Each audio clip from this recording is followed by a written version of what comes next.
Our poor guests, we have like the sound effects men, and then we bring you guys on. Can you guys do sound effects? Yes. And we have to follow Ugly Schmuck. I've got shoes. I can do the shoes, not the sound effects. All right, we'll talk about that. We'll talk about that. Well, if you tuned in last week, and we're sure you did, you might remember Tim Cigelske. Now, he's a guy who came to talk about Fundraiser, the fundraiser that helped Milwaukee flood victims. Right. Turns out his home was flooded as well. He didn't really talk about that so much, and now he's reaching out to people, and people are reaching out to him, including Sue Spaight and Katie Klein-Murphy, who are here with us today. Thanks, guys, very much. Welcome. Thanks for having us. Good morning. For having us. Tell us about Tim, because he really was a pay-it-forward kind of guy, and now you guys are paying it back to him. Well, actually, we started saveteecycle on Twitter when we saw Tim tweeting about his situation. And then when we had just barely gotten our effort off the ground, Tim decided to pay something forward to his neighbor when someone offered him the fundraiser. It was one of the very first things that he did. Gotcha. And we should probably tell people, what is T-Cycle? It's his business, right? And he recycles T-shirts. Right. He takes in used T-shirts and he resells them and donates a portion of the proceeds to urban trail restoration.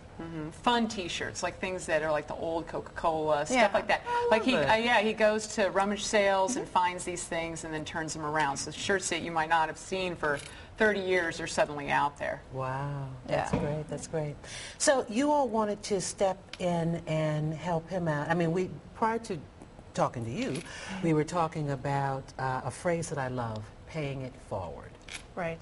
That's exactly what we wanted to do. We knew Tim a little bit. I had met him once. I don't think Katie had ever met him. Really? But we have a very strong community locally here on Twitter of people who try to support each other however we can.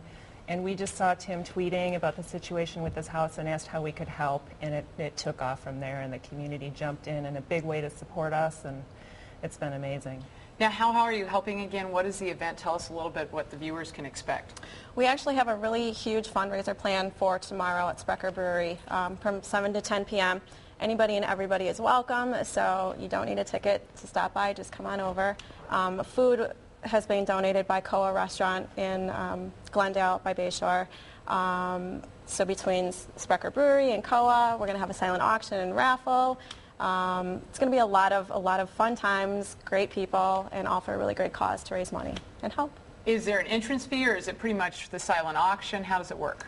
We're asking people for donations at the door, but we wanted it to be really accessible to everyone. So if you can donate $1, that's great. If you can donate $500, that's great. We just ask 1,000, even better. $1 million, really cool. We just ask that people do what they can to help. Yeah, that's cool. Well, great. And let's talk about your shoes, because we've got a little time here. I know everybody on the show is like, okay, let's talk about the shoes. And you guys look so great in these leather jackets. Exactly. Thank you. Our saveteecycle shirts. Oh, very cool. Recycled T-shirts.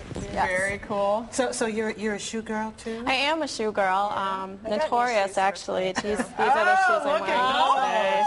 I want them. I want them. Yes, I can't believe my shoes are now on television. TV. Well, this is That's Real okay. Milwaukee. You never know what might happen on this show. Yeah. These are fierce. But Thank you. But this proves that you are a younger woman than I. No, I climbed up on top of 4-inch heels, and my hip said, not anymore. So 3.5. So she'll just carry them with her now wherever she goes. I'll put them on the desk. Ladies, thank you so much. All the information is on realmilwaukeenow.com if you'd like to know more about the event. We'd love to see you there on Saturday. We'll be right back.